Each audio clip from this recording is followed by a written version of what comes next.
Are we? Are unmute we? everyone. No, we're not. No, it's fine. I'm gonna say I'm gonna give you the meaning of life right now while I'm muted. You're not muted now, so Oh, go okay, fuck never mind yourself, then. That's buddy. fine. Oh, audio's good. Cool. Oh, awesome. Great. That's So we're good. awesome. Yay, it's working. Is it all working? Fuck if I know. I fucking show up and press live. Everything is fine. Hi, Nev. Hi, Asta. Yeah. Hi, Jen. Everything is fine. I wish that were the case, Nev. Is everything awesome? Everything is awesome. Everything is awesome.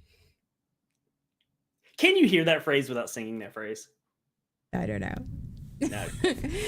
Hello, everyone. Welcome to Waking Up. I am Anna, and I am joined with my co-host Sean. That guy. This guy right here. Okay, my thing's mirrored, so fuck it. I don't know. This weekend. It's been a weekend. Hello, welcome to Waking Up, where we are two fucking messed up people talking about our shit on the internet. Yay! This is Waking Up. Let's go through our disclaimer. Okay, cool. So here on Waking Up, we are not here to bash anyone's faith or religion. We think faith and religion are beautiful things when done in an emotionally and mentally healthy manner. We are not healthcare professionals, not anywhere close. We are just two trauma kids just trying to survive. We are not licensed, certified, none of that. We are, just two people just trying to figure our lives out. But if you do need professional assistance, we do have information that will help you get in touch with people who are certified and have those lovely degrees and can help you in ways that we absolutely cannot. Anything said on this podcast is our own point of view. It is our own experiences, and it's just our own opinions. Editorial comments only. Sean and I both grew up in North Carolina as Southern Baptists, and for those of you who don't know, Southern Baptist denomination is an conservative evangelical denomination of the Protestant faith, and yeah, it fucked us up. It's cool. That's fine. And this is where I'm at today. My level of give a fuck is at 0. So here we go. Like, that's cool. And there's a whole new generation that is doing it too now. It's fantastic. Arugs can't curse. Well, sorry about your bad luck, because that ain't fucking happening. So I'll refund your points. Not today, Galvino. This is not yet. This is not that Today's one. not that day. It's not that weekend. It's not that day. It's not that time in my life. So love you. pick a different one that doesn't involve that. I get very few things in life. Cursing has got to be one of them. Like, I've given up a lot of my other vices and coping mechanisms. That ain't gonna be it. So That's how you're able. Yeah. That's otherwise I'm showing up to the stream drunk. So you pick your poison. So. Wait, that's an option? I've been missing it. Okay. No, that is not an option. And by the way, we're not getting you drunk on stream because you don't remember shit. And then you get all like whiny and bitchy and all like, you are worse than a fucking sorority sister drunk on White Claw. Like, for real. I mean, fine.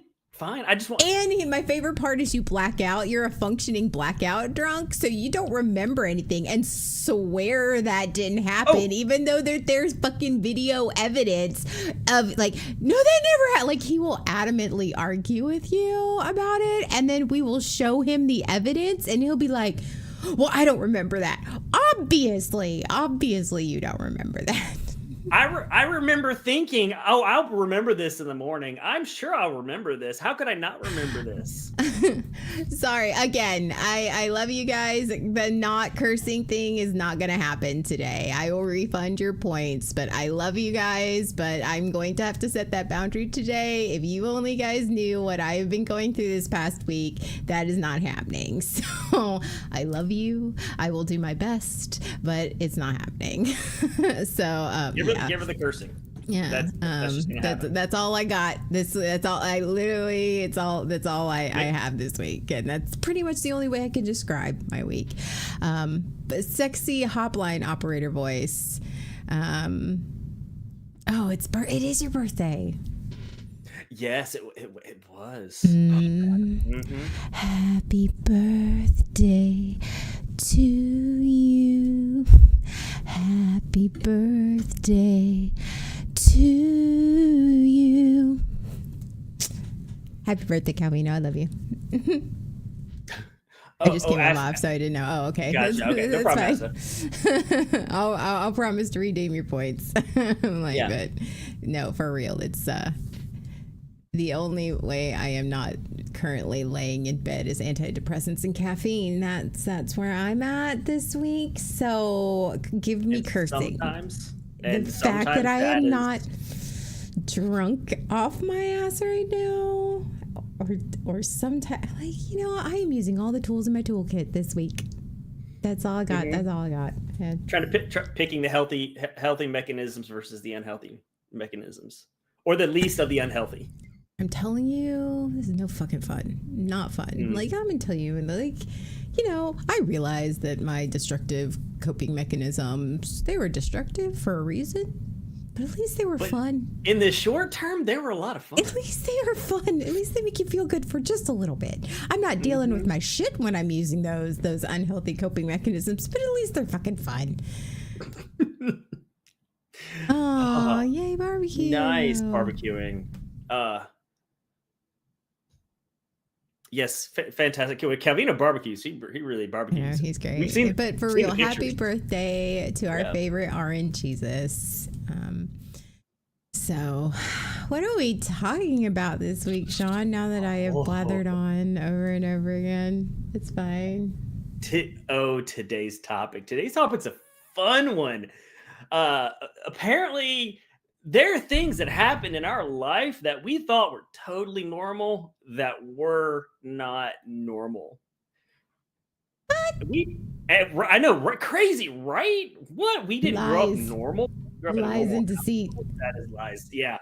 And what's especially funny is when you say one of these things that you think is perfectly normal, and instead of getting, oh yeah, that happened to me, or oh wow, okay, some validation or whatever, you get a raised eyebrow. Like, what? Oh, cool.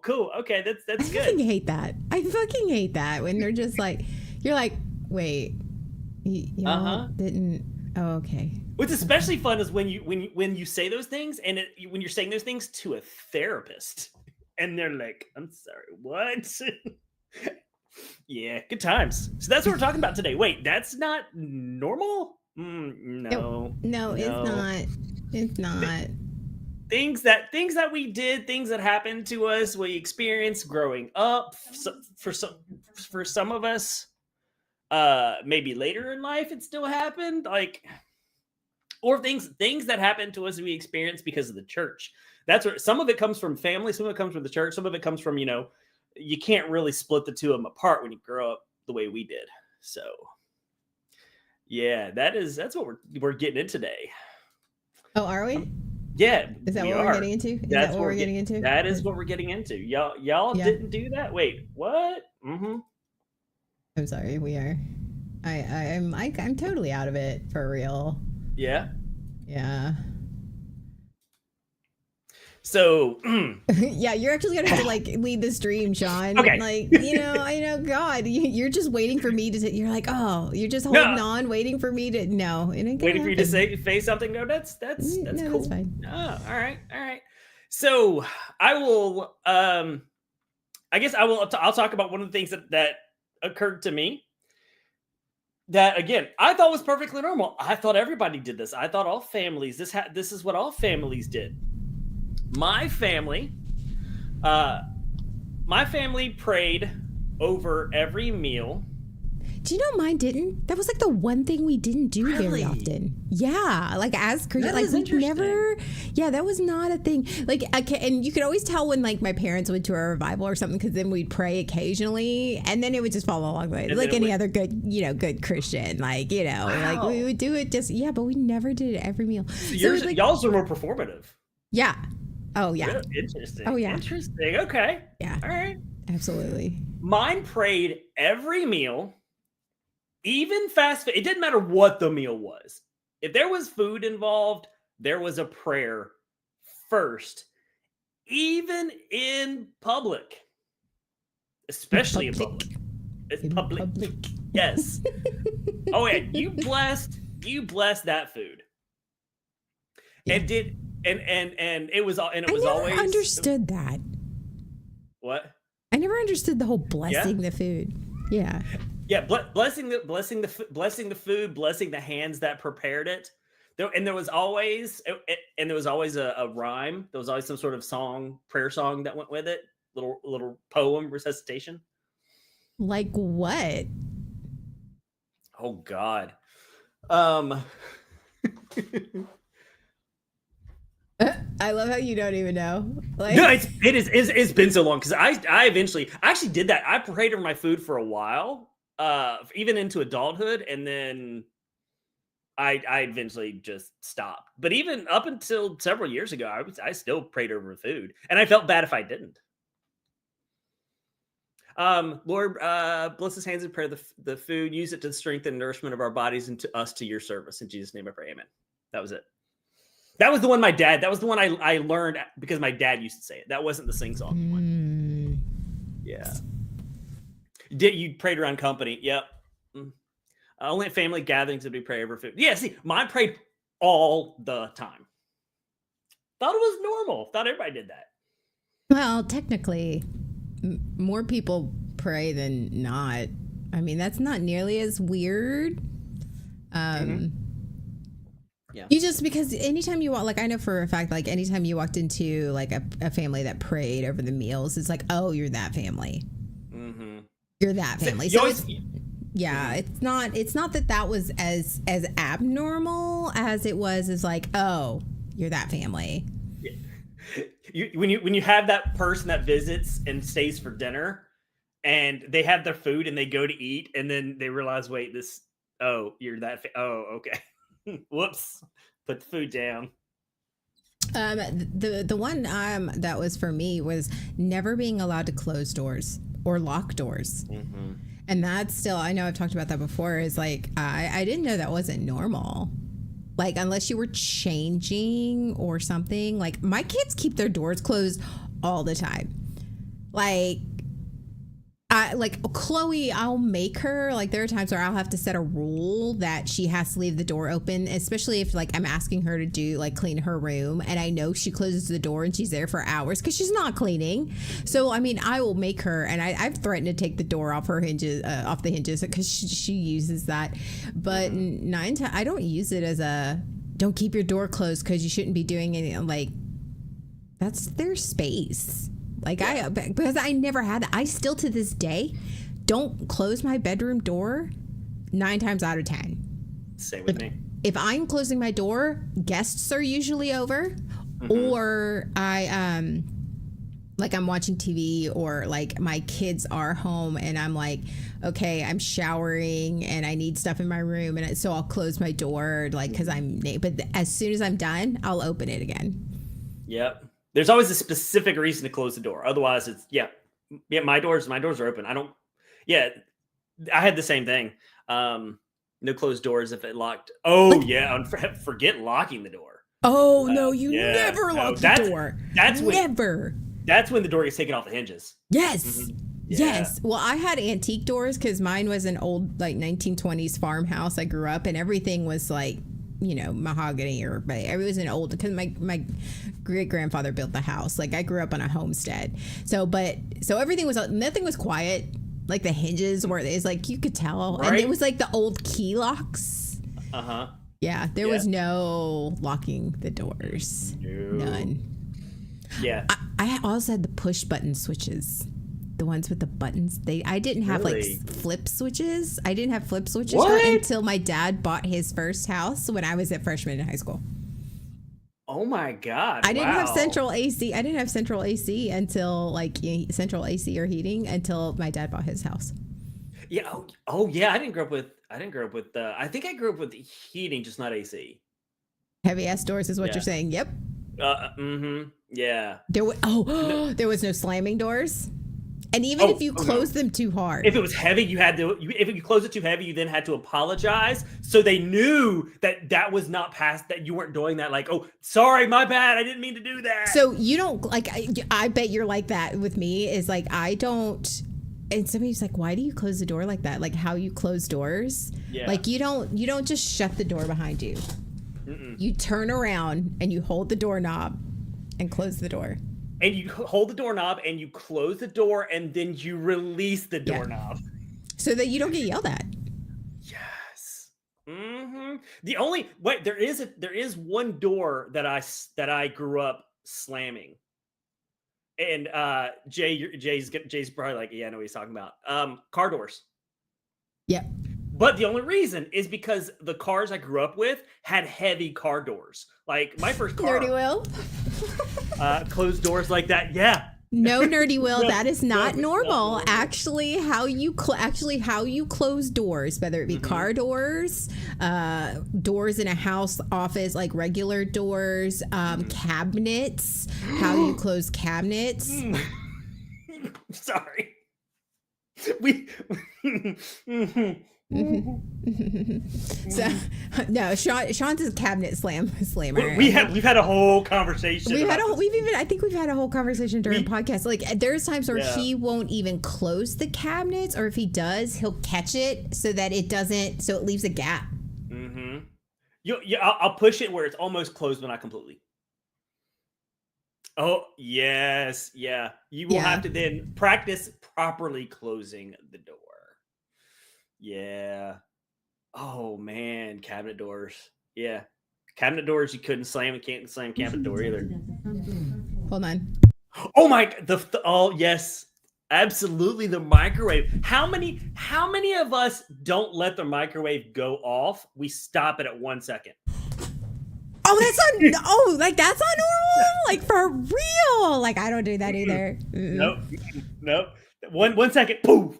You got that magic touch. Pop it and off. How I'm addressing what Acid says. I have major gaps in childhood memory, but it's normal because of PTSD. Yes, absolutely, absolutely. I am 100% there with that, and it wasn't until I started my deep dive into my trauma therapy where I big box on your bed or something. Yeah, I don't know. Yeah. You got a package? But don't know why. No, I ordered a couple things for Prime Day. I didn't go crazy on Prime Day. I didn't. Yeah. But Nora had something. Nora's here with me. I'm watching her on Okay. She's very excited about it. I didn't actually get anything this year on Prime Day. There wasn't a lot of great deals. I kept going, this is like, usually there's some really good deals that I got. Nothing. But there was a couple that I'm like, I know I need, so I bought them anyway. Gotcha. Okay. We just got a letter. I wonder who it's from. But yeah, no, like it wasn't until I was like, oh, like that's when like memory starts like kink unlocked, like achievement unlocked. All of a sudden, it's like, memory unlocked. Boop, trauma. Yeah, like it's. I laugh at it because there were so many large gaps in my memory and in my childhood, like big blank spots. But then when my trauma therapist we started like, well, why do you do like this behavior? I'm like, I don't know. And then, doing the therapy thing, let's walk it back. How you feel, what you think. Why do you feel you do this? Why do you feel you need to do this? And then all of a sudden you get down to the boom, there's the reason. All of a sudden things start getting filled in and you're like, the closet door opens and the memories start to fall out. Yeah. Oh, it's like one of those. Y'all remember the magic? I know I'm dating myself. The magic pictures that looked like a whole bunch of dots, but if you stared at it for a very long time, I can never see them. I hate them. Like then all of a sudden a picture would come in 3D. Yeah, that's what it's like. You're like, oh, I don't know. It's just a thing. It's just that. Fuck, it's a boat. Yeah, I can never see the 3D pics. Yeah. Oh, yep. So doors. Doors were a big thing.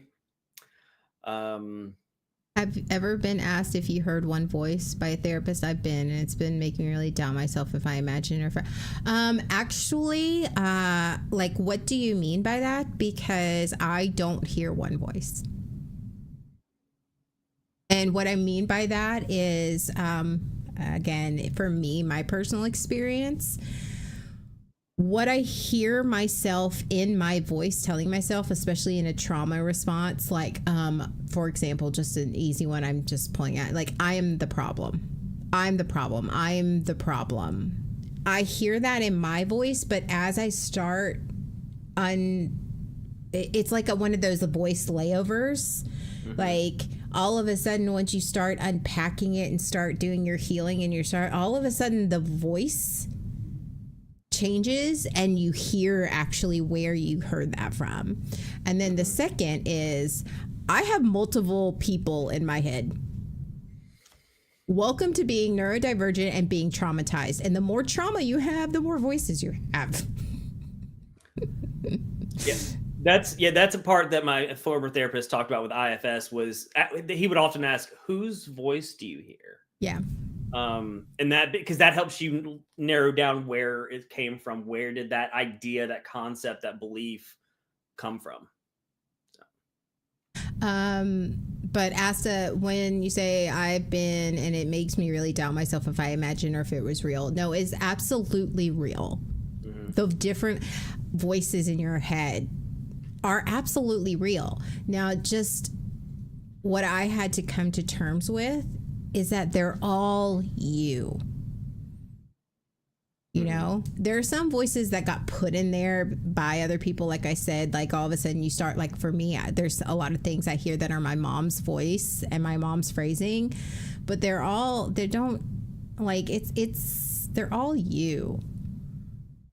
The trauma is still you. The pain is still you. It's part of who you are. It's just then all of a sudden having to start weeding through that and just going, okay, what is it that I want to keep and what is it that I want to get rid of?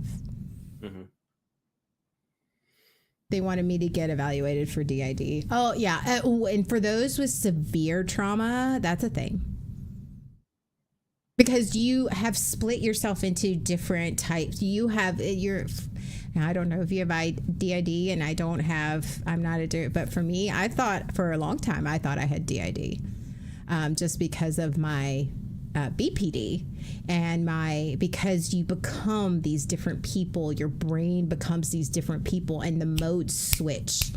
And it's like, because you have these big divides in your brain, okay, this, which is IFS, the different parts, this part is going to protect me.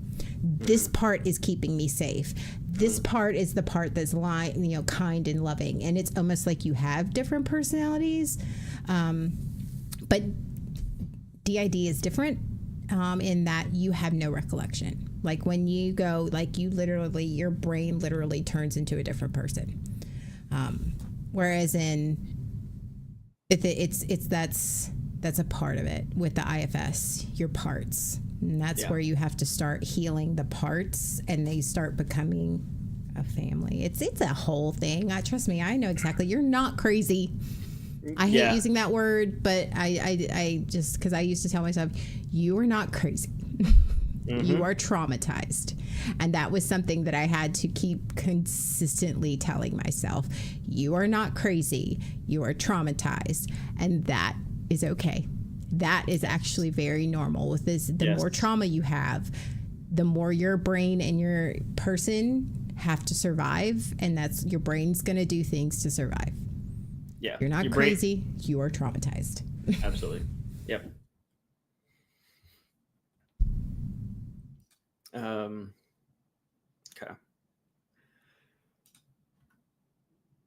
Sean doesn't know what to say. He's like, I don't know. Like I didn't have anything to add on to what you're saying because everything you said was spot on. Okay, here's one. Okay. You don't need therapy, you need Jesus. Therapy was not a thing. I didn't go to therapy for my first time until I was in my 30s. Because And You what don't need kind of therapist did you go to, Sean? Well, that was because I was still deep in it. No, And tell that me, was, tell the audience, share with the I friends. I went to my first therapist was a Christian counselor.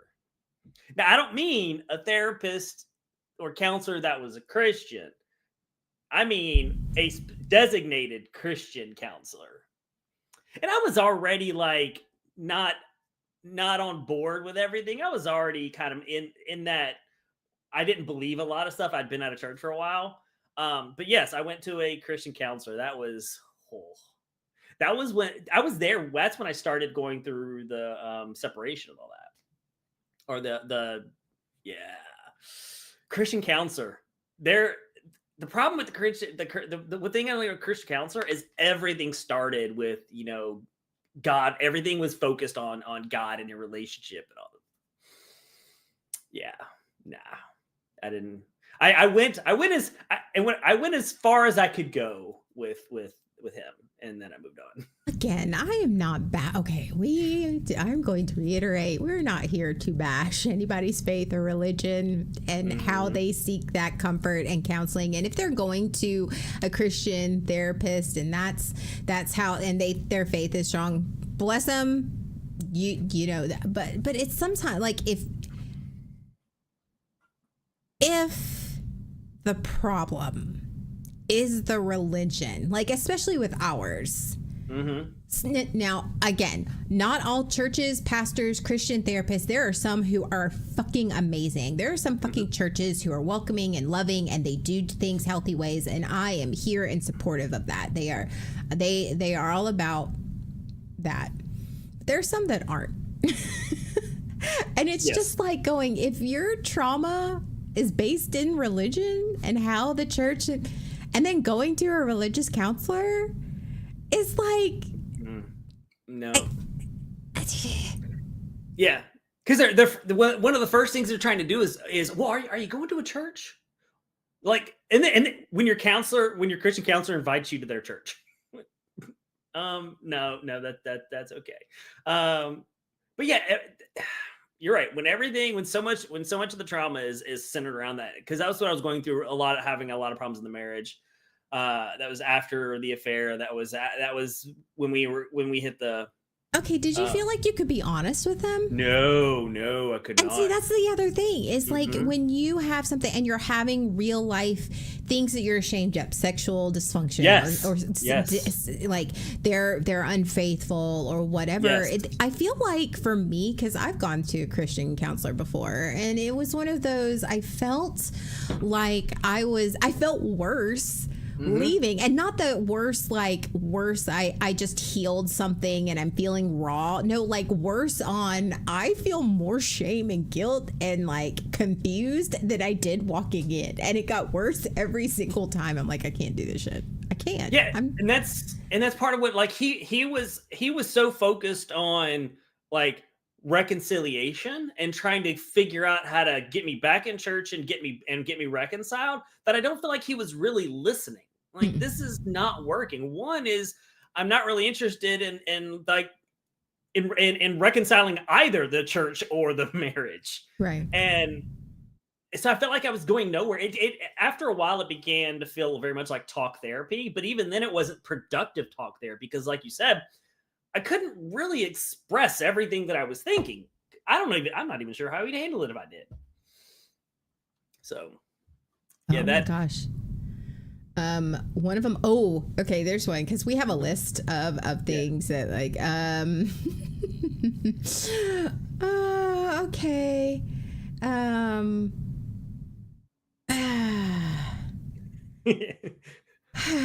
You got when you're just trying to get it out. Well, this is a twofold. I'm looking at no visitors at the house unless you had it planned, scheduled.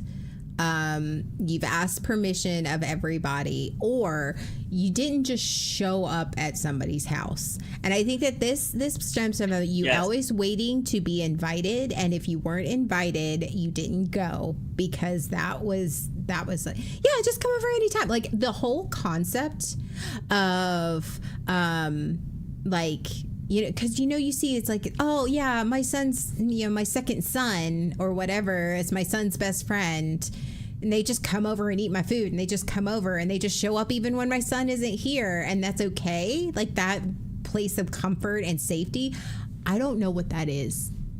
Because you had to have it scheduled, planned, okayed. You always asked permission or always waited to be invited. That was not a thing. Mm-hmm. That is correct. And not only invited, the blanket invites, group blanket invites were not sufficient. No. Like a whole, like, hey, like if there's a group of people and you're in the group of people, like, hey, y'all are all invited. That wasn't enough. It had to be an explicit invite. I want you to come. Are you coming to the thing? Because your parents otherwise had to meet their parents. Mine wasn't that because we lived way out in the country. So I mean, but yeah, like yeah. But you just didn't show up. That was absolutely a thing. Oh, I have one. Go I have ahead. one that's about to trigger you. Are you ready? I'm going to come back to the no visitors to the house because for me that also meant something a little different. But we can go ahead with the one you got. Oh, this sort of counts. Okay. All Because right. Calvino said meet the parents. Don't try that here. You have a serious problem. We schedule everything. Yep. Uh-huh. I was not allowed to date anyone without them coming in and having a talk with my stepdad. I had no idea that was not fucking normal. And it wasn't just a talk. It was a I threat. remember the talk. Yeah. I do. Very much so. I remember where I was at. How close I was to. I remember the talk. Yeah. I was not allowed to date anyone, unless they came and had a talk with my stepdad. Yeah. And the women were not allowed. Like we weren't allowed. It was just him and the guy. Yes, that's correct. Every Yes, it was. single one of us. Me, my stepsister, my little sister. Yeah. I didn't realize that wasn't normal. I mean, I was mortified every time, and I was like, "Oh God, let's just get this over with. Like, just get it over with." But then, I was like, "Here now." It's like, "Yeah, we just, we didn't meet him until like 3 months in, or blah blah blah." And I was like, Yeah, I had to meet anyone that I went out with. I had to meet parents. "Oh yeah, Asta. No. Yeah, it is. See, I know, it's so Right? weird." And here, let me tell you. Let me tell you, and it varied on severity depending on like the guy or whatever, but he sometimes would take them out to the shop, and the shop was this big brick dirt building where my stepdad did all his car repairs. He had all sorts of like woodworking tools. Like it was very scary. It was very, now that I'm looking back on it, it is very serial killer like. And he would take them out there and just be like, "Don't hurt my daughter. No is no. Like, I am not afraid of going. Like, I know people, and like, I know everything. And if you do something with her, I can hide your body." Like, and yes, there are comedians out there that say this, but like, this legitimately happened. You mean to tell them about my talk? Sure, because that did such a great job.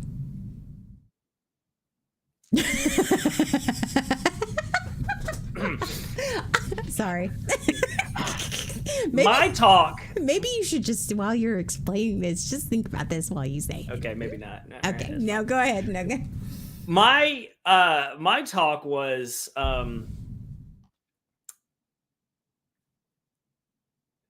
my talk.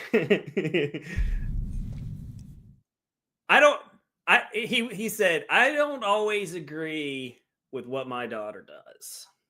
I don't always agree with the choices that she makes and the guys that she spends time with. However,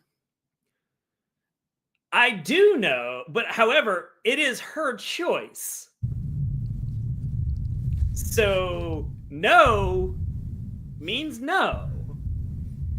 It is her choice to what she does and doesn't do. So do not violate that. Also, curfew is, I think it was like 10 or something. Curfew is 10, not 10:01, not 10:02, 10. By my clock, not by his your clock. By his clock. Because this is before cell phones, right? Yes. So this was before cell phones. So not by your car, not by my clock. My clock. So if you want to be on the safe side, I don't know, 9:30, 9:45 if you really want to press your luck. I can hear my stepdad's voice. Yeah, because it was the same speech. Yeah. 10 o'clock by my clock. And you're probably thinking to yourself, okay, so what happens if I break one of those rules? He's like, I need to tell you a little bit about myself. I'm a medic. And I was also in the military.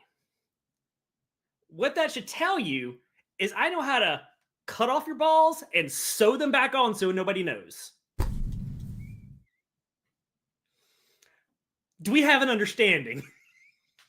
Things that you thought were normal that weren't. Nobody wanted to ask us out. Everybody, like, that was like, it became a discussion because my sister is 3 years younger than me. My stepsister is 5 years older than me, but we had a junior senior high. So like we were all like I went to a different high school than my sister, but me and my stepsister were in the same school at the same time. And it was a discussion. Like, we were infamous. Like, it was like, I didn't realize that wasn't normal. Like, even then, I was just like, okay, my stepdad's just my stepdad, whatever.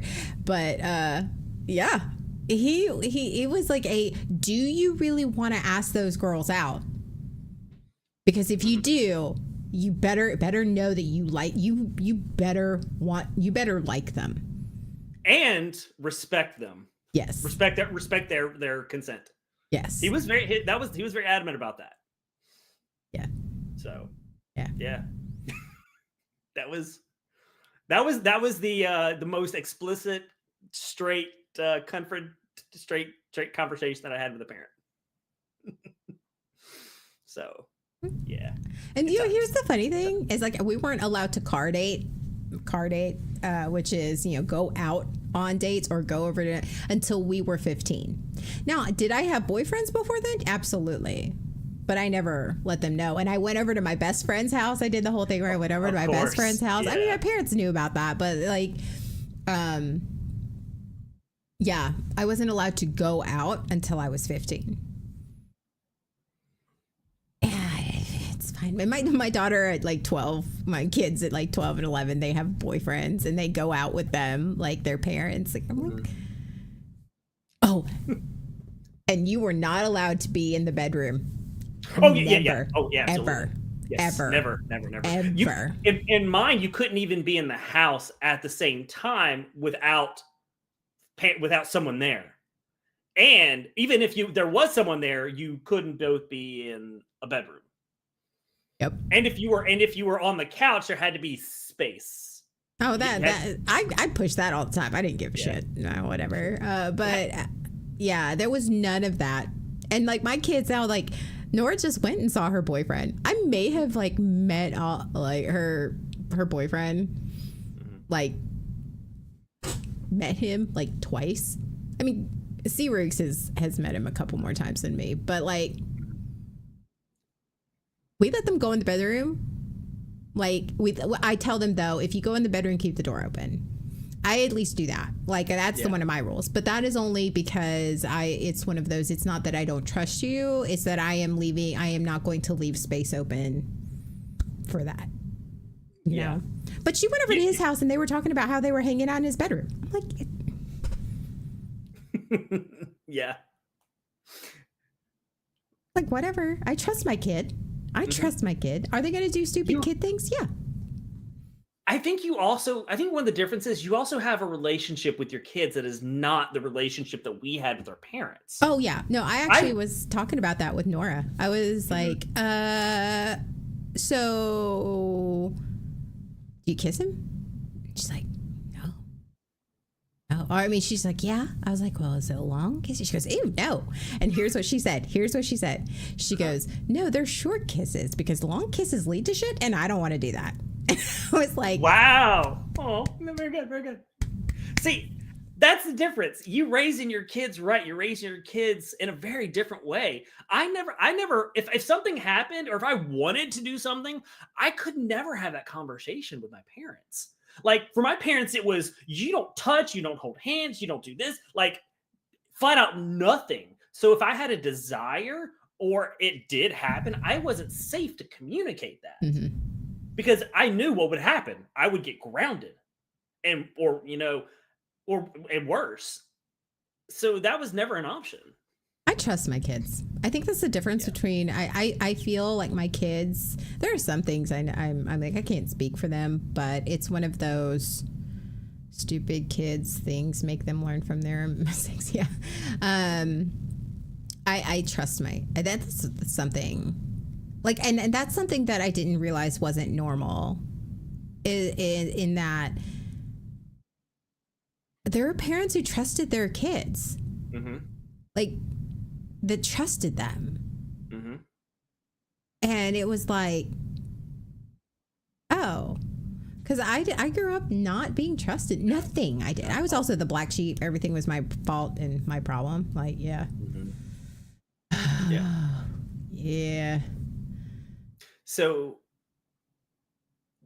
to the no visitors at the house thing, the one that's different for me is I was not allowed to have. There was a point in the year as the years passed, I was not allowed to have any visitors at the house at all. Period. And I just thought that was a thing. My parents just didn't want to have to deal with people coming to the house. It wasn't until many years later that I realized it was because of the condition of the house, because they were hoarders. And so that was just something that I thought was normal. That they just didn't want to have people at the house. I was deemed too untrustworthy, so childhood was fucking lonely. My childhood was lonely. Like I didn't have I didn't have like this whole like we were friends since grade school. I didn't have that. I grew up in one of those, like if you see in the movies, those rural small towns. That was exactly how I grew up. In these, like there were a ton of churches. Everybody went to church. Everybody knew, like there were sections of town. You were known by where you went to church. Yes. A lot of times. Yeah. Yes. And like I grew up in that small town. Everybody knew it was very much like the movies. And like everybody had everybody's parents' number. And you're so and so's kid. You're so and so's kid. Yeah. And I was always the outsider because one, I was Filipino, which they're like, are you Mexican? No, I'm half Filipino. And I was like, I was always known, sorry for my slur. This is a slur. But I was a half breed. Mm-hmm. Because I was, especially when I was a lot younger, I always stayed really dark. And so they're like, where's that? Like it was very country. And so a lot of racism. And so I grew up really lonely. Like I was treated like I was stupid. They thought I was stupid. Like they were going to put me in a special education class because they thought I was just so smart. I would never pay attention and very ADD. Mm-hmm. And so they just thought I was stupid until my mom said no. And they had me tested, and my mom was very adamant, no, she's not stupid. And I realized I was actually smarter than most of the people in the school. That's when they realized, oh, but it was very prejudiced. So I didn't have, like, I had one friend maybe up until sixth grade. It wasn't until sixth grade when I actually started having a best friend, and I actually had friends. And that's what, 12? Yeah. I was just the weird kid. Yeah. And I mean, so I get that lonely childhood. I get it. I absolutely get it. Yay. I lived a bit further out than most people, and I couldn't have anyone at the house. And my parents often didn't want to take me anywhere. And the whole invite thing. So I don't I didn't really, aside from friends at church, I didn't really have a best friend for a long time. So it was mine for different reasons. Mine was I was pretty lonely. So Oh. yeah. What'd you find? Okay, I'm going on to segment 2. It's not a Oh, okay. personality, it's a trauma response. Oh yeah, there we go. It's in another game of is it my personality or is it my trauma? Now we move on to how these normal things shaped our personalities. Yeah. Okay. Let's see. Apologizing for everything, even when things that weren't your fault, was second nature. I'm sorry. I'm sorry. I'm sorry. My bad. Right. That's a whole thing. After school, straight home. Yep. For us. It was latchkey. Parents weren't home. We let ourselves in. Yeah. Feeling guilty for relaxing or doing nothing because the rest wasn't modeled. Yes. Rest is. What was that? That was thunder. Thunder? Oh my god. Welcome to hurricane season in Houston. God, that was crazy. It literally thunderstorms. Like, it is thunderstormed every day for a month. Jeez. Yeah. Oh, that sucks. Latchkey since 3rd grade. Yeah. Yeah, absolutely. That's how we grew up. Was for us it was not for us everything was obedience. That for me growing up was about obedience. It was do this because I said so. It didn't matter why. They expected obedience, and that's the only way. That's how that's how I got praise, was being obedient and being the best and being good and doing what I was supposed to be doing. That was what made me. That's what made me a person. That's what made me important. Latchkey kid and Couldn't could relax. Yes. Homework. Yeah. If you got time to lean, you got time to clean. That permeated everything. Oh yeah. Like, and the trauma that came from that. It's like, yeah. See, and the thing is that that's why I hate being alone. Or hated. Now I'm just like, oh, I don't want to talk to anybody. I'm like okay with being alone right now. Like, thank God for therapy, because like now it's like, oh, today I wasn't. But the guilt of like, today I need to be a sloth. I don't want to do anything except lay in bed, watch TV, doom scroll. I'm not going to shower today. Like, all of those things, and the guilt and the shame that comes with that when somebody's like, hey, what are you doing? I've done nothing all day, and I should be doing X, Y, and Z. I should be. Oh God, yeah. The shoulds. Yeah. Uh-oh. Go ahead.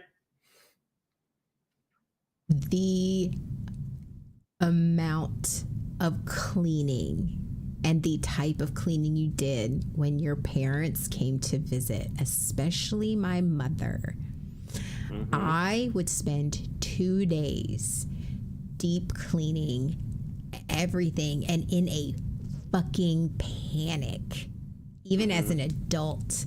And I didn't realize, like, that's not normal. Like, or when Searooks was gone, like, all day, when he was in his other job, being a band director, and he was doing all these things, and I was home with the kids, and I was like, he would text me, hey, I'm getting ready to leave in about 30, 45 minutes. I would start panic cleaning. That was it. It was like that in my marriage. I ADD clean. I hardcore am an ADD cleaner. I will start in one place, and I need to clean the kitchen. I will spend time in every single room of the house and barely touch the kitchen because my mind is just whirling. Everything I find, I move, right? And so whenever my ex would say, okay, I'm going to be gone all day. Can you take care of whatever? Can you clean this part of the house? It didn't matter how well I cleaned it. She'd come home and then light into me. about how I didn't clean. Like you've been not just, oh, hey, I noticed, can you do this? It was, you've done nothing all day. And I told you to clean and you've done nothing. And I'm like, I just spent 8 hours cleaning. How did I do nothing? I know I cleaned for 8 hours. But according to her, it was a mess. It was a wreck. I didn't do anything. Mine, I can tell you. Oh. Mine was dishes and laundry. I would furiously pick up the living room because the kids' stuff was everywhere. Because, at that time they were little. So, of course, they left everything everywhere. And laundry and dishes, because those are the two things we fought about all the time. So when I was like, hey, I would throw in some load of laundry, start the washer, and then I would go and I would clean the dishes and put them away. And make sure that the kitchen counter was like wiped down. Like I can see it in my head. Like I can see it every single time. Twitch a little bit. That's what I'm like. And it wasn't ADHD doom cleaning. I wish it was, because that's not the feeling. There is a difference. ADHD, cleaning is, hey, I'm going to come over and you clean. And that's it's a clean of, that. But this was a absolute trauma response because it was panicked and not like, oh, I need to clean up. Like it was a fear based. Like you felt terrified. Oh, shit. He's been gone. Like I have been home for like 3 hours. And like, especially when I was started to game and I was gaming. Oh, fuck. I've been gaming for 2 hours and have done shit. And the kids are in bed and like, fuck, I got to do like. Not, hey, I didn't get to this stuff, I really just need to, I didn't realize that was not a thing. That was not healthy. No. Especially if the thing that you were doing was something that you were doing for yourself, something fun like gaming, that was the worst part of it. Or watching television or doom scrolling or whatever. Anything that you were doing to relax or just to unwind, whatever, if you were doing that instead of the thing, oh my God, forget it. And that stems from childhood. I mean, that stems absolutely from childhood. Here's one that I struggle with. I still struggle with this one. If people are cleaning around you, do you feel the need to clean as well? Yes, but here, I'll take one step further. I got you. Things that I didn't realize weren't normal. For 100, Alex. Yes. No, for 5,000, Alex. Okay, here's one for 5,000, Alex. Anytime I'm at a party, a gathering, anytime I am at a party, because I think you know where I'm going with this. Anytime I'm at a party or a gathering, when I see that it's we're about over halfway through, I will go into the kitchen, because especially there's food, I will start cleaning up the kitchen. He's laughing because I've done it at his house so many times. What I do too. I do too. Yeah. Other people. I will start putting things, hey, where's your container? Where's your Ziploc baggies? I will start doing dishes. Like, I didn't realize that was a weird thing, because that was just what was expected. Hey, go help clean up. Yes. It was always expected, go help clean up. So it just, it didn't even say, hey, I'm going to do this. It is literally second nature. Sorry, go ahead. No, it was second nature. Like, I didn't even think, hey, I'm going to do this to be nice. Or, hey, it was just literally automatic pilot. Yes. You had to. You felt like you could not do it.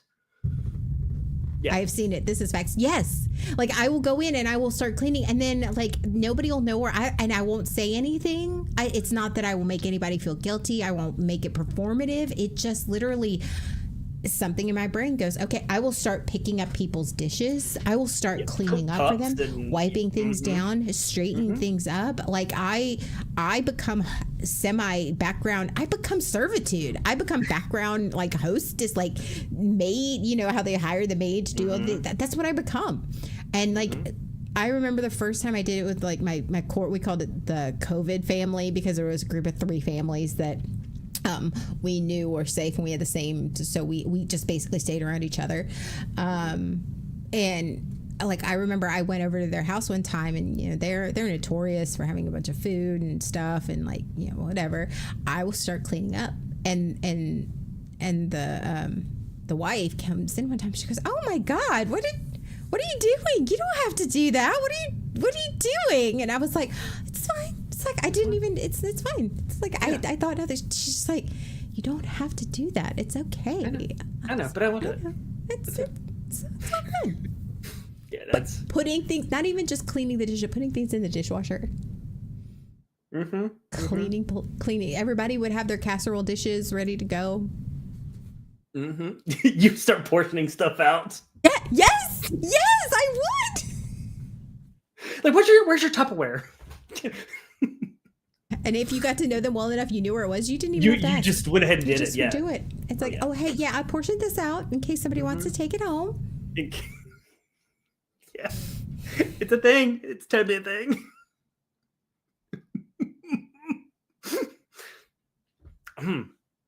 I'm right there with you. It's bad. Yeah. Oh,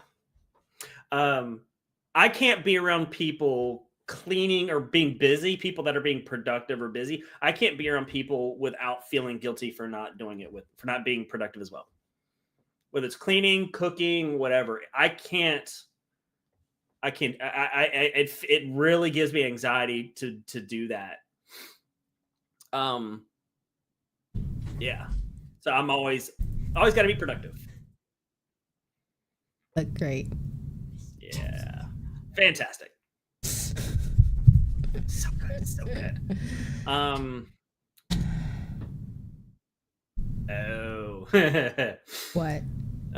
Thinking people could read our minds because emotions weren't spoken, just managed.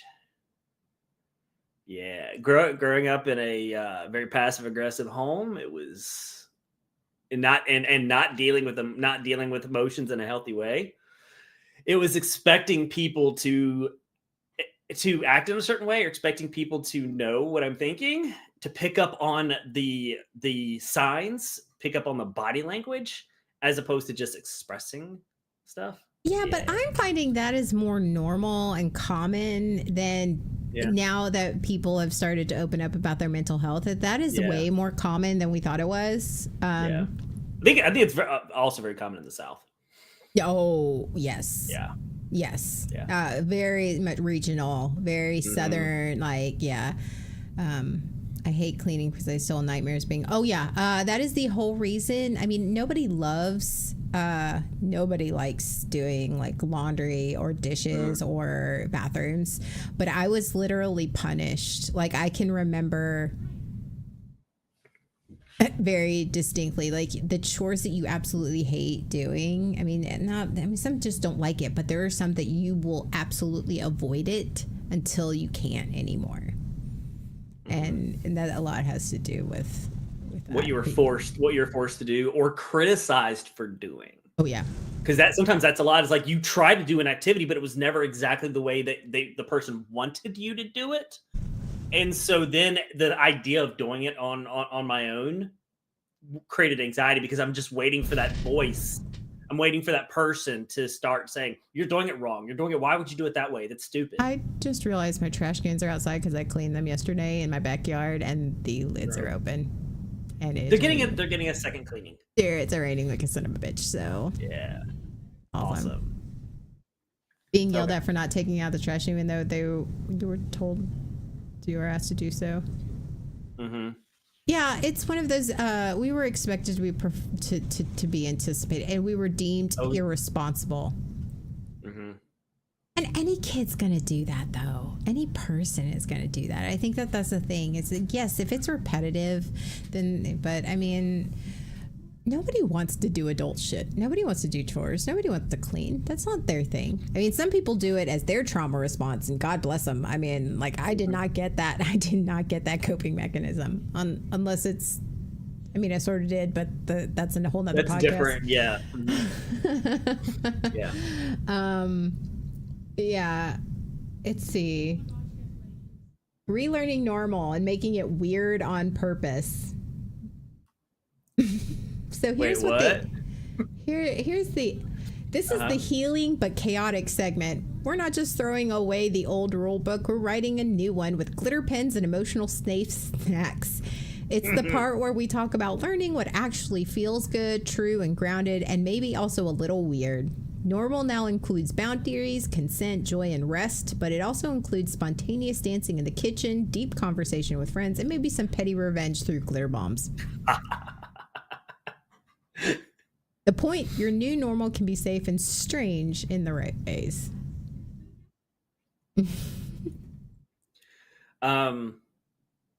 For me, it's learning that relaxing and self-care is important. It is a thing. It's absolutely okay to do that. Yeah. Giving myself permission to do nothing and call it recovery and call it self-care and let it be not just okay, but important. Something that I need to be doing. Not just that it's okay that I am doing it. Right. Creating your own holiday traditions because the old ones suck. Yeah. Yeah. Like it's okay. Like to not do the things your family did. I think that was a big one. Traditions. Daylight lamps. Glitter.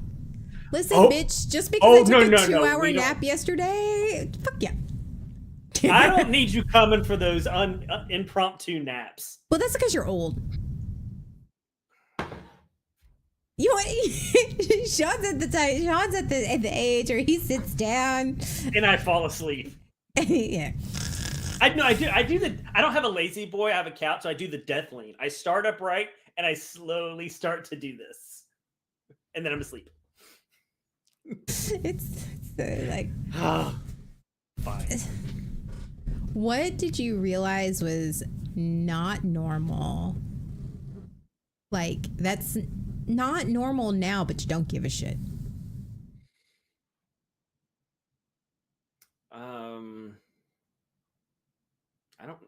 Not normal, but I don't care. Yeah, it's like a quirk that you do. It's like not normal, but like you just sort of like accepted. That's just what I do. Because it's not harmful. That's where I struggle. Like, okay, it's because I'm trying not to do, well, that's just who I am. Because I've learned the whole, well, I avoid the whole, well, that's just me. It's fine. That's because you weaponized it. That's correct. That's why I'm like that concept. I'm like, okay. Like for me, I realized something that's not normal. Straightening chairs. I know I've said this before. But yes, yeah. Chairs are supposed to be like even like under tables, like table chair, like, and it doesn't matter where I am. It doesn't matter what I'm doing. Like office chairs, like as when I was a school secretary, and like the kid would pull up the chair towards there because there was always 2 chairs on the other side of the desk, and then but they would like pull it because they had to write something or they had to call their parents or whatever, and so they would leave the chair where it was. I would always come into their office after the kid got there because I had to grab their paperwork. I would call it and I would move the chair exactly where it was supposed to be. I would straighten all the chairs. I would even them out space. Chairs. I'm like, what are you doing? Like, yeah. Why are you doing that? I don't know. I still to this day don't know. I've tried anal lab. I'm like, I don't know why I do that. It's just something that I do. I when I'm on the phone or when I'm talking to someone, especially if it's in my kitchen, I will clean. I will wipe down and straighten. I clean when I talk to people. Apparently, some people don't mind having their back to the door. Yeah, Jay. What? Wait. That's a thing. Oh, hold on. You didn't know that was a thing? It's a thing. Yeah, some people refuse to have their back to a door. Yeah. I've been guilty of that sometimes. Yeah, but I've been guilty of that sometimes. Yeah. But that's a safety thing. Tell me you felt unsafe without telling me you feel unsafe. Tell me you need to know where the exit is and what everybody's doing in the room without having to tell me. That is very true. Yeah. All right. Here's one that I know drives you crazy. I reuse spoons. Like when I fix my coffee in the morning, I use one of my metal spoons, and I stir my coffee, and then I give it a quick rinse, and I drop it into the holder.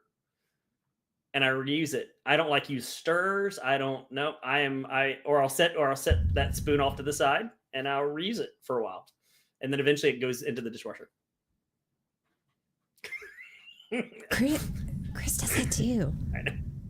Mm-hmm. Why? Why?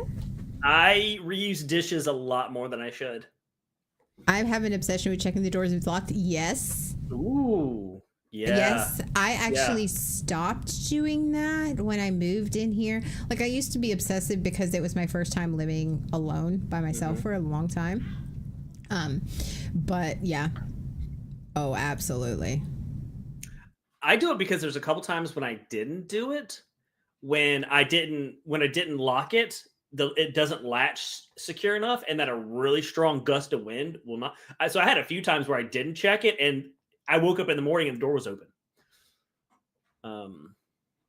With my Ring Smart Lock. See, I wish I didn't live in a rental. That was like, because there's so many things I would do in this house that if I owned it. Like, I gotcha. That would be one. Having one of those number instead of having, because I have to have a key. Mm-hmm. Okay, do you know anybody, because I don't think you do this, I don't do this. Do you leave empty stuff in the pantry or the fridge?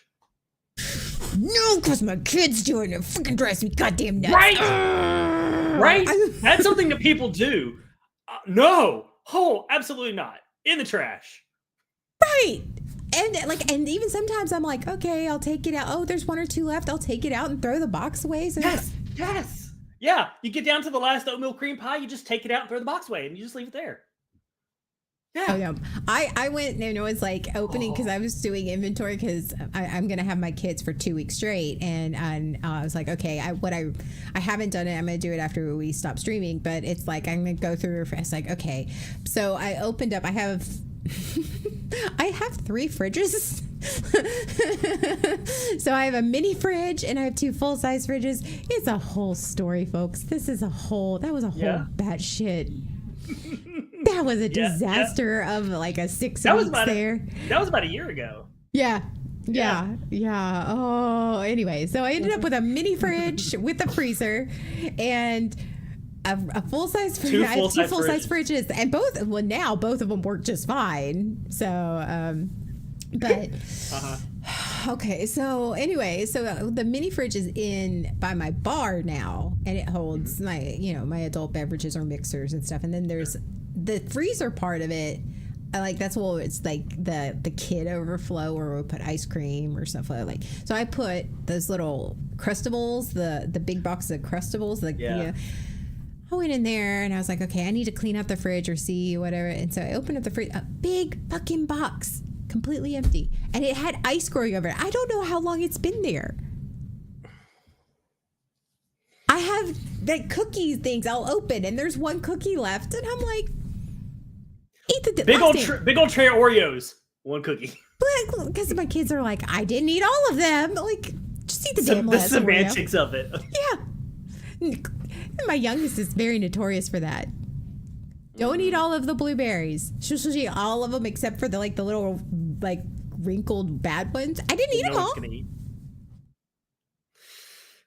my god. Mm-hmm. Yeah, I can see that.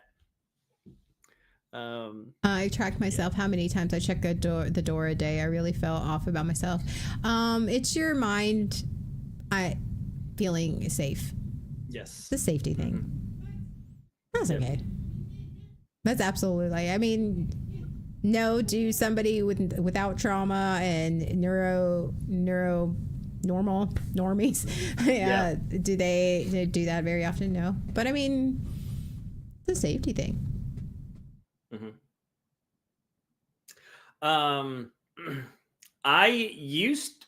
I don't anymore. I used to leave all the lights on in the house. Mm-hmm. Including the pantry, garage. Why'd you tell everywhere? I left the light on. People your reasoning because someone told me years ago that it was more energy efficient to leave the lights on than to constantly turn them off and on. You wonder who told me that? Your dad? No. Who? My fraternity little brother and someone that you know. Really? Yeah. God, he Yeah. was such a dumbass. Right, exactly. I have such regrets about that one. God But- damn it. But that's another podcast. Anyway, so God yeah. damn it, Sean. So for my life, that's what I did. And then was it a year or two ago? 1 year ago. Oh, you're saying you're giving me one? Okay, 1 year ago. No. Nope. Yeah, Okay. that's what I'm doing. So at some point, we had a conversation about it because I think you visited at one point and you're like, why are the lights on? That was like 3 or 4 years ago. Oh, yeah, Years ago. including my pantry light. And you're like, oh, and so we had this conversation. And you're like, just try it out. Just turn lights off and let's see what your energy bill goes to. So I did. So I did for a couple months, and I got my bill, and the energy shows a trend. My bill had dropped down like $10 a month, $10 a month just by turning my lights off throughout the day. Halfway to work because I couldn't remember. Oh, I've done that. I did that just the other day, Jay. The garage door, I couldn't remember closing it, and I drove back home to check it. So,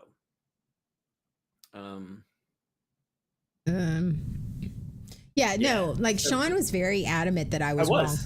I was so adamant, like he always is. He's like, no, you're wrong, because he has to be fucking right, and almost 9 times out of 10 I am always right. And so I was like, okay, so let's do this. You try turning off all the lights after you're done in the room for a month, and then let's check your bill. $20 cheaper. It was like $10 a month. I think it went down about $10 a month. Yeah. And so then I just programmed them with Alexa, and so it was fine. Unless you have single light bulbs like I do, and now which I do have. Yeah. And I don't know about you, but mine have stopped working again. Really? Yeah. Interesting. But yeah, so that was the thing. I don't know. There's so many things that, like, I didn't think I thought were just normal. Yeah. I thought it was normal to, like, yes, it's from all those couple of times it closed and popped back open.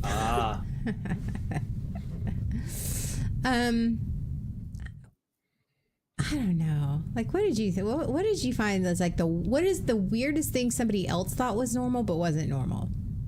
That somebody else thought was? Oh, I don't know. Somebody else thought was normal. I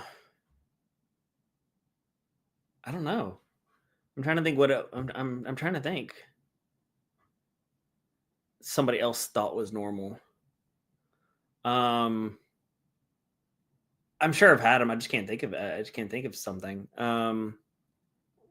So where I've gone to them and went, yeah, that's not normal. Aside from the ones that we have talked about. Don't give me the big spoon or fork. I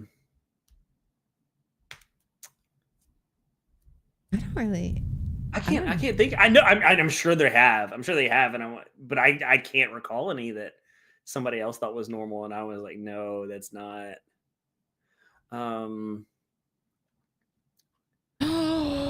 Model punishment. Oh, yes. Oh God. Disproportionate responses. Okay, you are absolutely right. All right. Oh, now we're gonna go down this way. There's your trauma. All right. Ooh. Okay. All right. Let's do it. All right. Punishments, the amount of punishments and the type of punishments I didn't realize was not normal. And here is one of them. I was grounded. Grounding wasn't a day or two. Hey, you're just going to be off, whatever, or not do anything. It was months. Yes. Oh yeah. Months. It like started at a week or a month, depending. Mine started minimum 2. Always minimum 2. Okay, yeah. yours longer than mine was. And it wasn't just you're grounded. You can't go anywhere. You can't watch TV or whatever. It was manual labor. Yeah. and made up manual labor. Like I said, I didn't have central AC or heating. Growing up, we had a big wood stove, and we would get not bundles, truckloads. Like every winter, we would get truckloads of wood. And they would pile it up, and they would just like dump it. And then it was our job to pile it correctly and pile it in a certain place in the yard. And then we were being punished, it was our job. And we didn't even have I had a wheelbarrow and a wagon, one of those red wagons. And is like, oh, well, I don't like how that's stacked, and I actually want it stacked over here.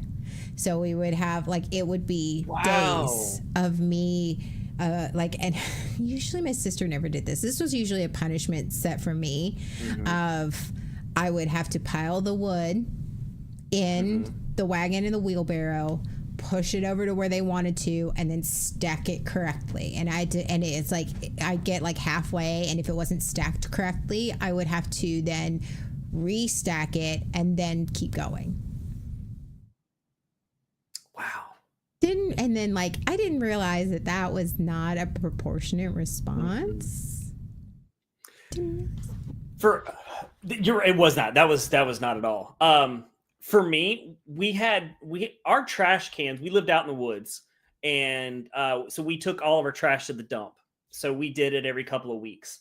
Our trash cans weren't by the house. Our trash cans were 30 yards away outside of a fence on the backside of a shed. So we couldn't even see them. So taking out the trash was a whole thing of going way out to put the trash away. We had terrible trash bins. My parents, for some reason, didn't believe in buying good, nice, securable trash bins. So it was not uncommon for raccoons to get in the trash. And they would scatter the bags, the remnants of the bags.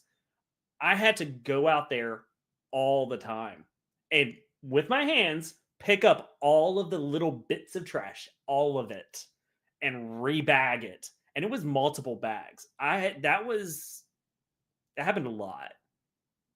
Thinking back, I went, oh God.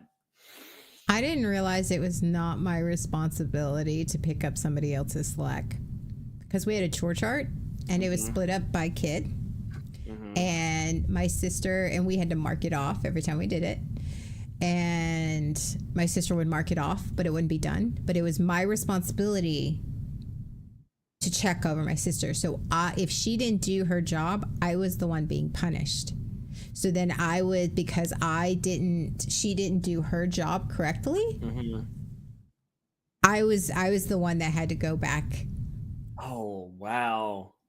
So instead of punishing her for lying and not doing her job, I was the one being punished because I didn't check and make sure that she did it correctly, even though she never listened to me anyway. So you learned to become responsible for everyone so that you didn't get in trouble. Yep. I didn't realize that wasn't normal either. Oh, no. Oof. I didn't realize it wasn't there's a lot but the punishment thing. Yeah. I used to get, so I was raised by the belt. I was raised by the belt and the wooden spoon, and those happened all the time. Those are very common. And the justification for it, for doing that was that, well, at least it wasn't the switch. Because apparently that's how my dad was raised. So it was okay to use the belt and the spoon because it wasn't a switch.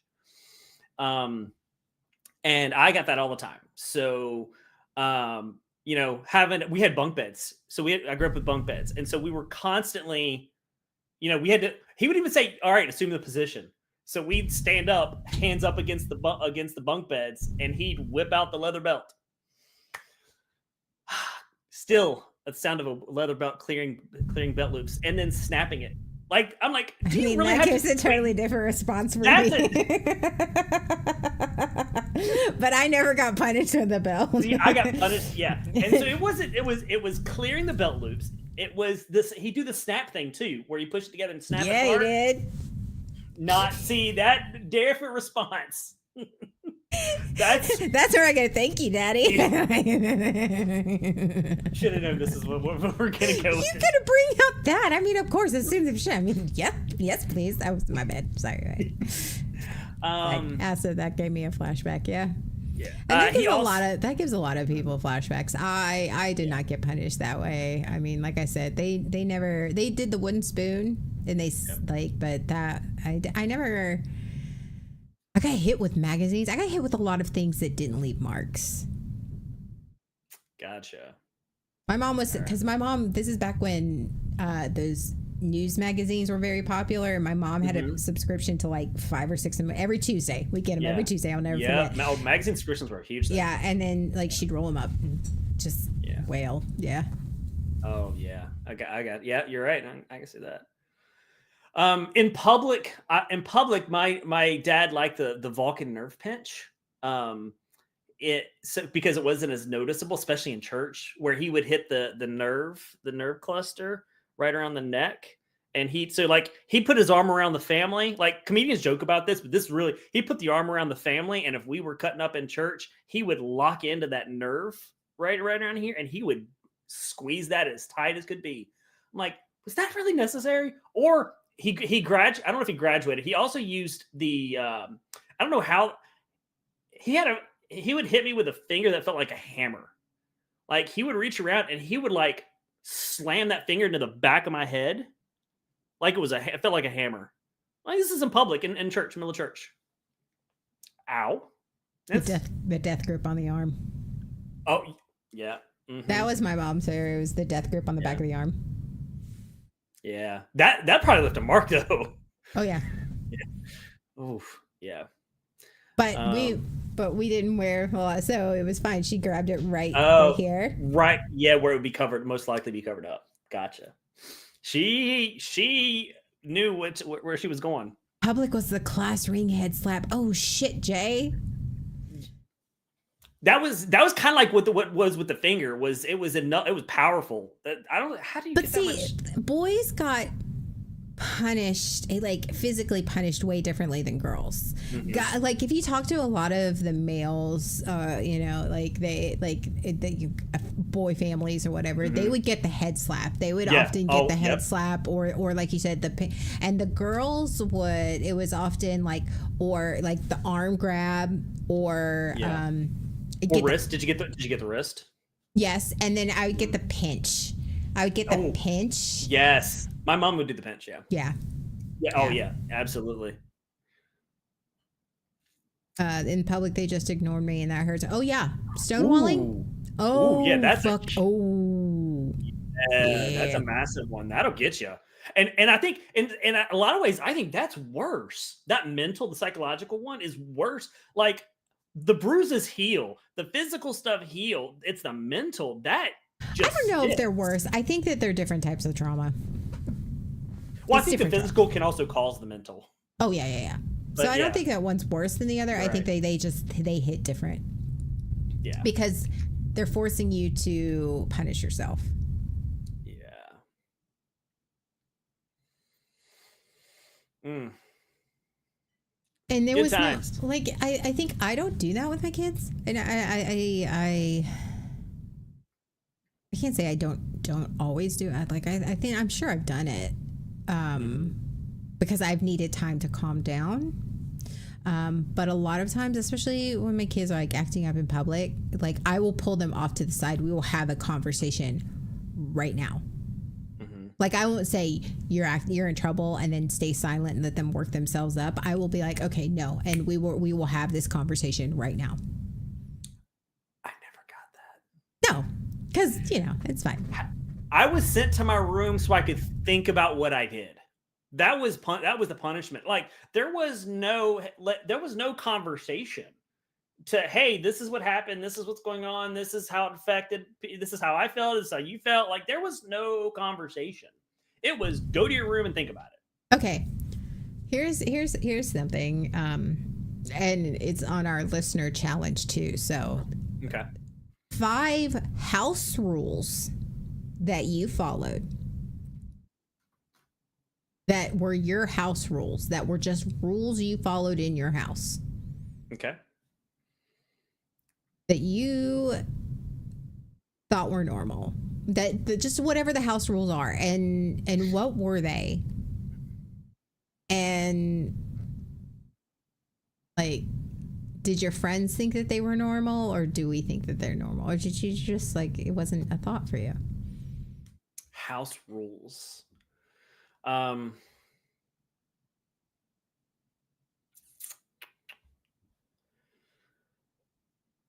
uh, some, when I think of house rules, like I'm thinking about the ones we already talked about, like the praying and all that stuff. No, that's not a rule. Like a yeah. rule. Like you weren't allowed to do this. Or okay. Or you had to do that.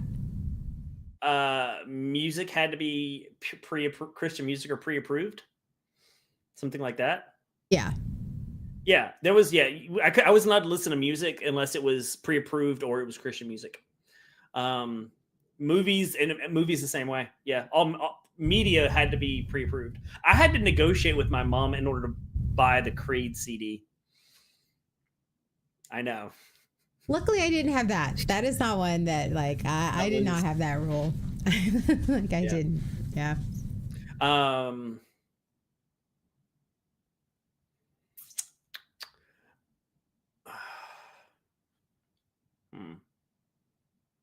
I don't know. I'm trying to figure out what the rules would be. And I'm sure I had them, but sometimes it's like I don't realize. Oh yeah, that was absolutely. We were not allowed to be on the phone because before internet, we were not allowed to be on and it was a landline. We were not allowed to be on the phone past 8 o'clock.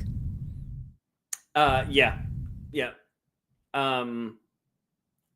And that was also for anyone that doesn't know. That was also when I said 5 rules. I had 3. I do chores silent. Only answer if someone talks to you. Never tell anyone outside the house what happens inside. Oh yeah, that's true. What happens on the inside doesn't go on the outside. Oh yeah. Oh okay. So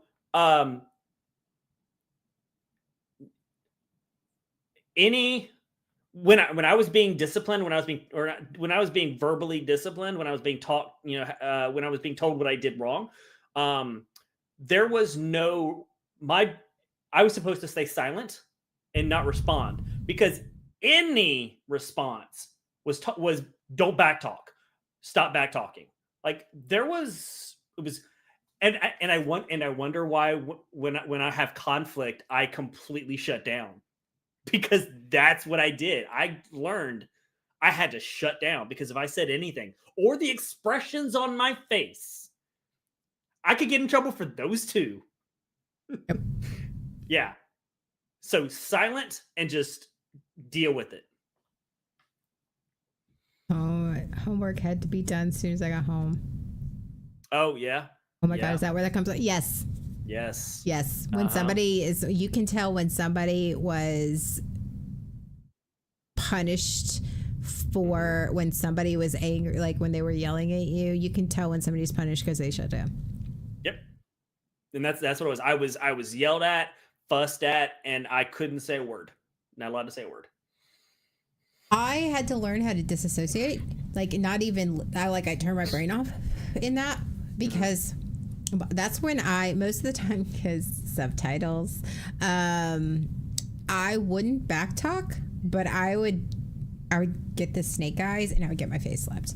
So when somebody's yelling at me or they're angry, I will look down, because it's very supplicant and subservient. Mm-hmm. And I often I learned how to look down and look at and trace patterns. Mm-hmm. Because if I was looking down and focused on tracing patterns, no matter what was going on in my head, my facial expression would stay neutral. Mm-hmm. And if I wasn't looking at them, I wasn't challenging them. Gotcha. Yeah. Resting dick face. But yeah. But yeah, exactly, Jay. Silent and neutral expression. Absolutely. Mm-hmm. They liked for me to come up with my own punishments. They were like, tell me how you think you should be punished. They like that one. That's actually pretty healthy, but your parents didn't use it in a healthy way. No, yeah, that was not an. But that's actually a healthy thing. All right, tell me what you think is the appropriate punishment. But see, it's using that in after you've de-escalated. Yes, that was not. Oh. Yeah, that was not how I got it. Because No. I use that with my kids. I used it for a while with Chloe, but then Chloe would try to skirt around it. But I would, so I started, instead of telling her, I was like, hey, here's option A, here's option B, which one do you want to do? These are your options. Like, you're going to be punished, you're going to have consequences for your action, but you can tell me which one you prefer. Because then it's one of those, you have a say in the consequences in that. But no, our parents never did For that. me, my parents didn't give me a choice. Yeah. Well, No. mine weren't giving me a choice. Mine were psychologically testing me to see what I would say, because of like, oh, I should just be grounded for a day. They'd be like, really? You think that's efficient? Like, it would not be a healthy. It would be to test me to see what I would come up with, and to see how harsh I would be on myself. Oh, I thought of one. Not a punishment, but I thought of one. Yeah. I cannot stand sloppy collars, or like when something is not, like, I will go, like, I will, even strangers, their ties, their collars. No, here, straighten your collar, straighten your thing. I also avoid looking in mirrors, because I was shamed. I didn't realize that was the thing, is that I avoid looking in mirrors. No, well, one, because I have body shame, but two, I spent so much time being told, Anna looks in mirrors too often. You're so vain. You're just so vain. When most of the time I was looking in mirrors because I was trying to fix whatever was wrong, so that I wasn't going to get yelled at. But they were like, you're always looking in mirrors. It's like, you're so vain. You're so, like, you just. But I have a bunch of mirrors up in my house, because I'm like, okay, I want to make sure that nothing's out of order.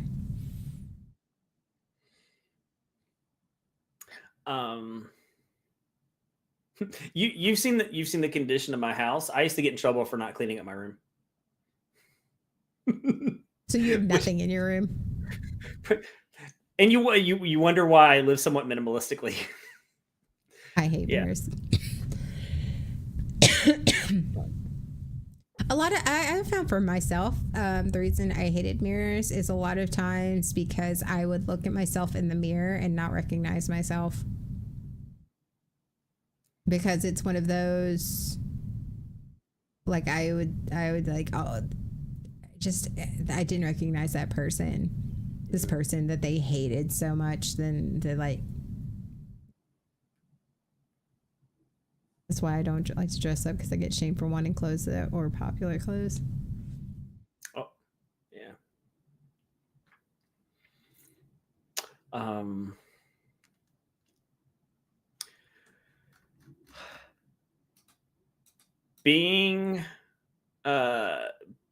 Giving myself permission to be weird and like what I like.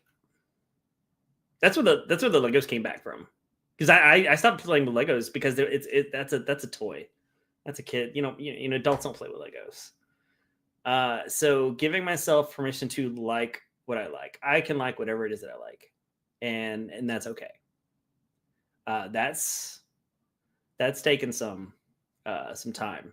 You know what's funny is, like, I'm sure that there's a shit ton of stuff that we didn't think was normal, or that we thought was normal, that other people that isn't normal, that, like, our brains, the moment this subject comes up, our brains just went. Pfft. Yep, absolutely. Yeah, that's what I'm positive is happening, and it's not until we start picking up parts of it that I went, oh God, yes, I did that. That's what happened. That's what, yeah.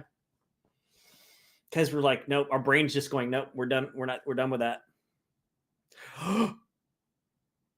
Oh, the photos thing. Okay, so Taunus? Hey, Taunus. Yeah, how's it going? Sunday's going great. We're talking all things that we thought were normal but are not. Okay, here's one.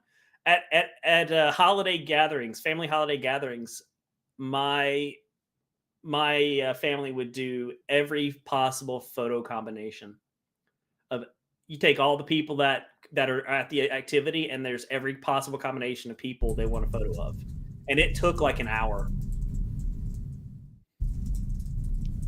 Buying Transformers since I had my first paycheck, but that might be making up for being that. No, that's absolutely a thing. Yeah, when you have adult money, that's why there's so much nostalgia stuff that's out now. Like, I mean, heck, Lego just did a new Transformer. Was it Soundwave?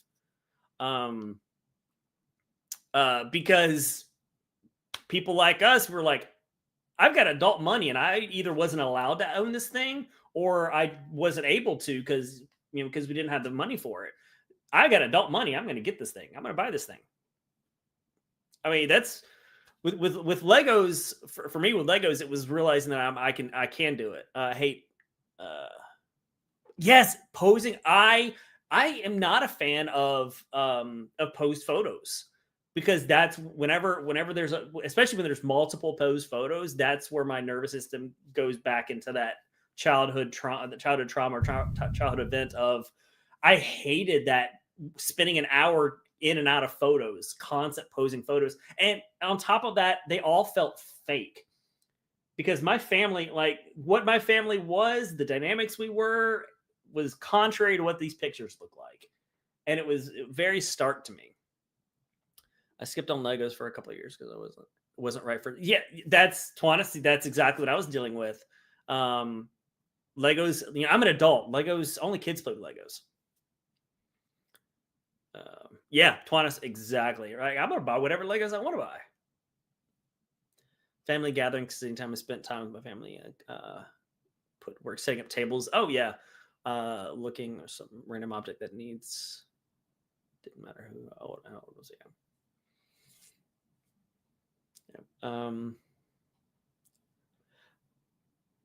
Pose for them, but my friends I'll take. Oh, that's cool. It's good that you do with your friends. I just struggle with a lot of any big group photos. I feel very.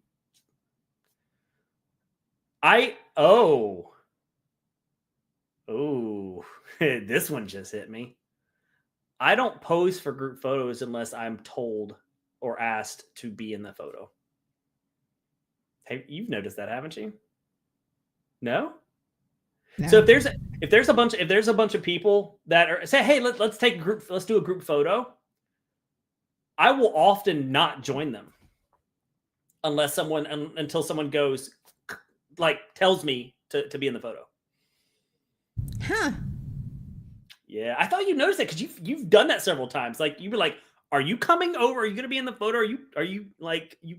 I just figured that's you being weird. It is me being weird, but I think it has to do with the fact of all those photos from when I was a kid, because I hated them. I hated the incessant. They really need to surprise me to get on a photo.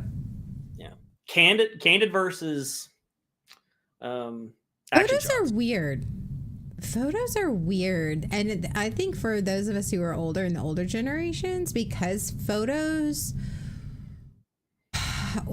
we didn't have the instant take a picture. Oh, that didn't look. Take up another picture. That looked good. And even though a lot of us had started having the digital camera, it's still like.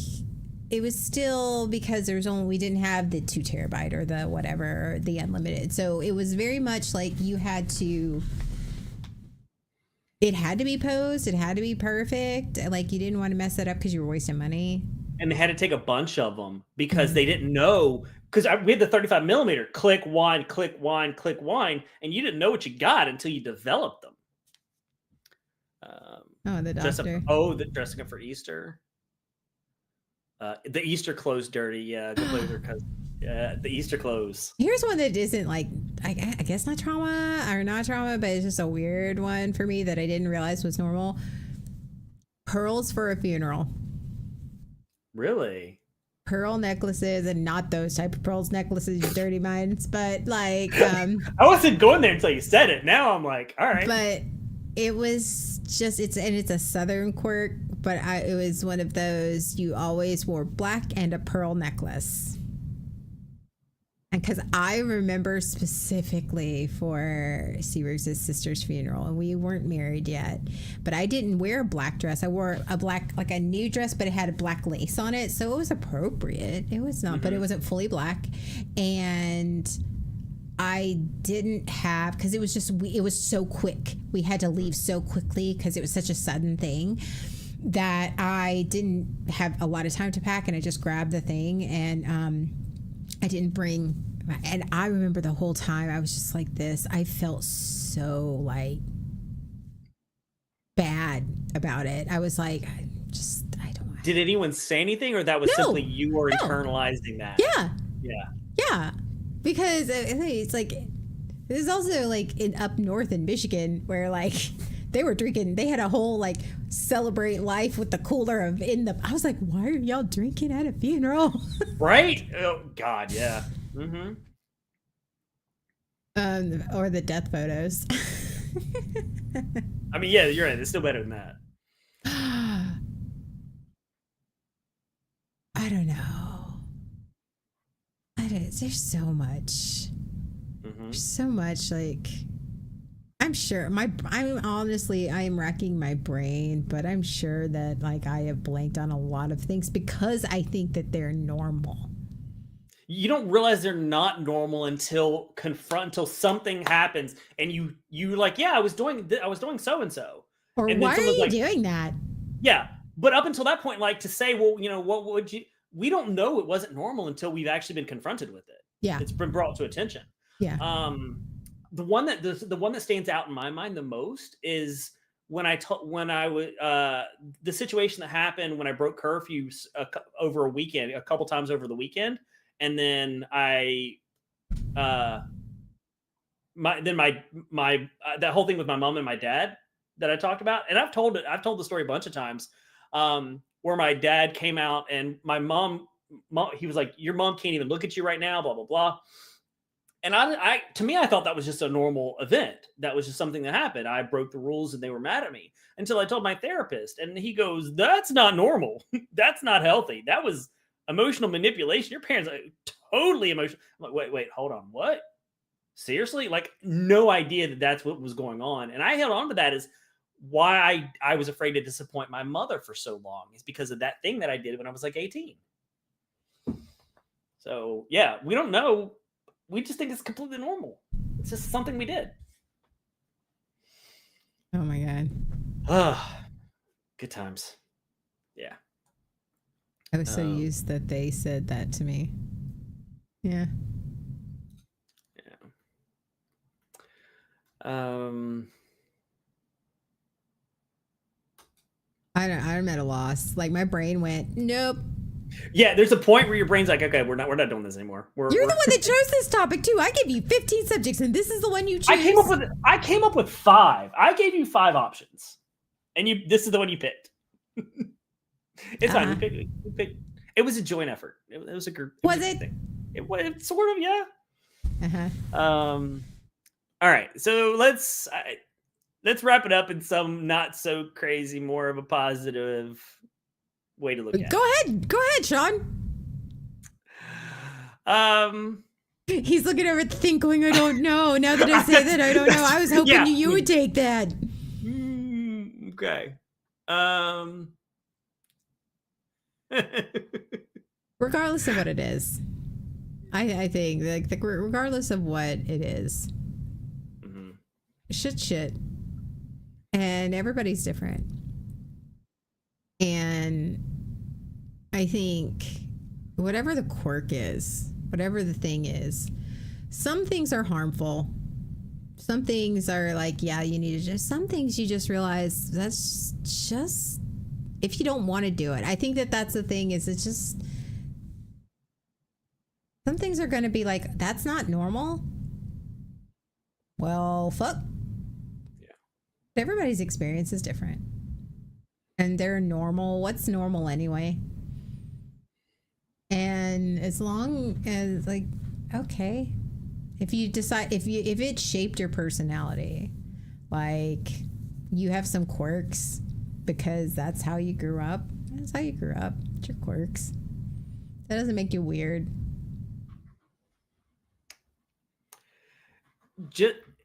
We can't change the way we grew up. We can't change how the things that happened to us, what we did, the rules that we had. We did what we needed to do to survive when we had no agency, when we had little autonomy and little agency, if any.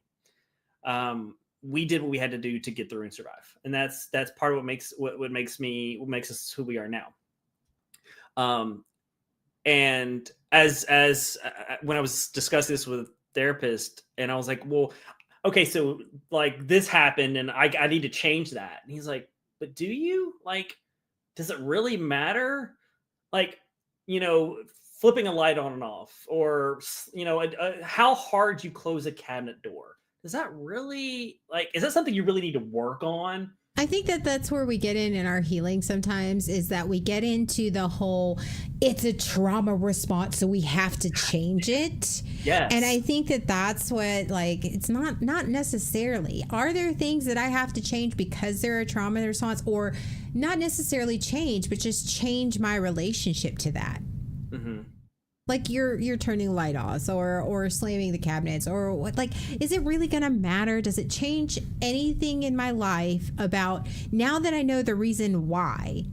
Does it really make a big deal, like stopping the microwave before it goes off, or how hard you maybe slamming the car door. Okay, maybe that's something because it might trigger somebody else.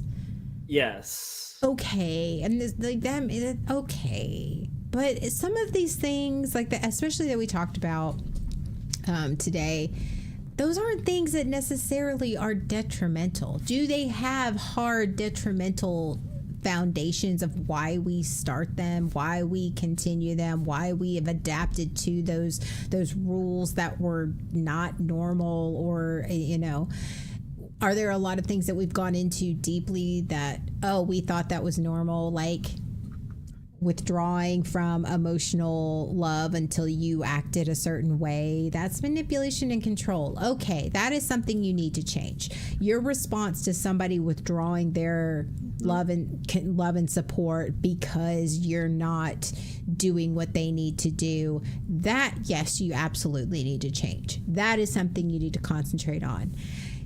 Whether or not you close or open the pantry doors correctly is not, yes, is that based on a trauma response? Absolutely. But in the end, is anybody's life is your life really that much worse because you close a door weirdly? Exactly. When I said this is part of my trauma, he was like, so what? Yeah. Like you said, is that hurting anybody? Is it hurting you? Is it hurting anybody else? Is it triggering? No. Some things they just are what they are, and that's right. Okay. Right. You don't need to work on them. Like you said, the other stuff, like for me, shutting down.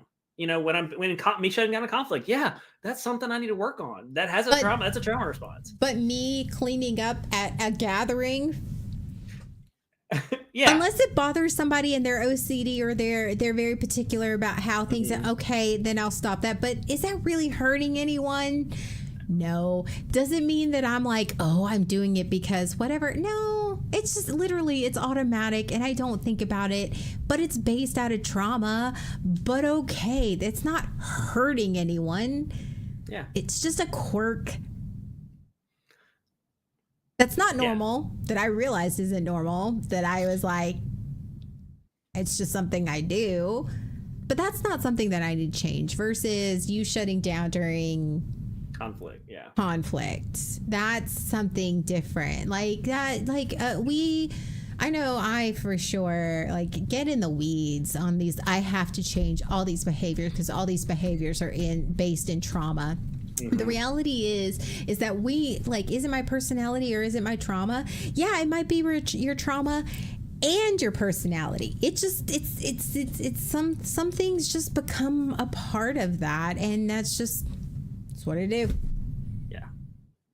Now, Sean, you can't weaponize it like Sean does, and that's what I do. And I'm like, well, that may be what you do, but you don't need to be doing that. I mean, you have to find the balance, obviously. Yeah. But yes.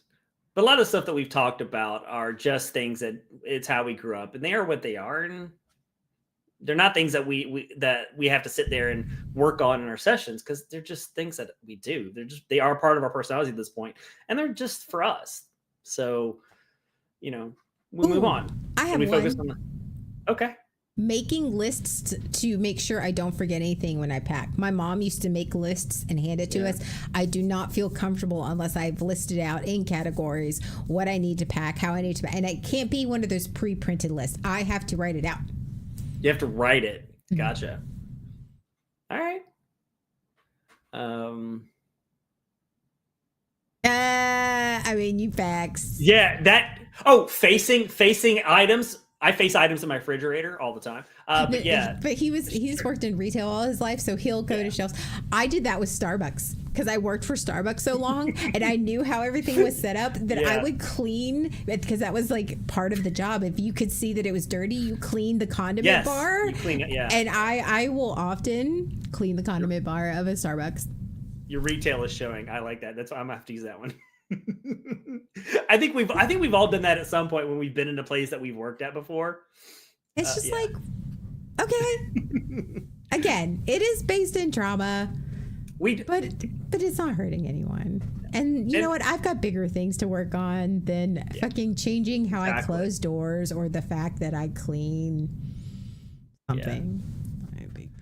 We use humor. We laugh at these things. We're like, yeah, we did this, and it was traumatizing. But at this point, you're like, it's kind of funny that these are our quirks. This is just kind of who we are. These are the things that we do. It's not hurting anybody. It's not hurting us. It's not hurting other people. It's just, it's fun. It is what it is. I think it's important to use humor to get through, to just accept it. Right. All right. There we go. There we go. I've got to use the bathroom, so I'm like, this is it's the post podcast potty. It is the podcast potty. So, all right. Well, we will. We have a busy week, the usual stuff, but you got to go potty. So it is tonight 6:30. I am Lego streaming, so come hang out with me on my channel during summer. All right. Go potty. Everybody, go potty. All right. Hold on. I got it. All right. Find the button. Push the button. Find the button. Did you really just high five over me? No, we didn't. Okay, we're live. Hello. Last week, You don't even do that well from the front seat.